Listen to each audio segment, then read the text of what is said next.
Did you understand Erikson's stage of identity versus role confusion? Yeah. I thought it was really interesting. I think it will really help me understand teenagers when I become a teacher as well as become a better teacher. Definitely. That's a big and slightly scary job, though. How could I help a student develop a sense of identity rather than being caught up in role confusion? Well, first we have to clearly understand what identity means. Erikson basically said the best way to describe identity is when someone feels at home in their own body, when they know where they're going and in anticipation of being recognized by people who are important. Do you understand that? Yeah, but how is that going to help me help them develop a sense of identity? Calm down. That's what I'm getting to. One of the biggest things that affects kids' identities is what career they want to pursue. Just by helping them decide on that, you could help them figure out who they are. When kids don't have a sense of what they are doing when they grow up, they end up falling into role confusion.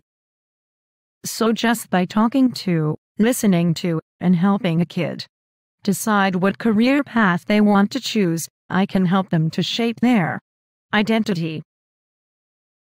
Yes. You can help them decide whether to go to college and further their education, which is never a bad idea, or to jump right into the job market. But that's not the only thing that affects it. They also find their identity in their race, culture, religious beliefs, and gender. Oh, yeah. I remember reading that one of the biggest factors that can cause identity confusion is when a student doesn't have clear ideas about which role they're supposed to be as far as gender goes. Yeah, students really struggle with that in this day and age. Something you could do is have class discussions about it to help reduce the confusion. You could have them in class or on an online forum.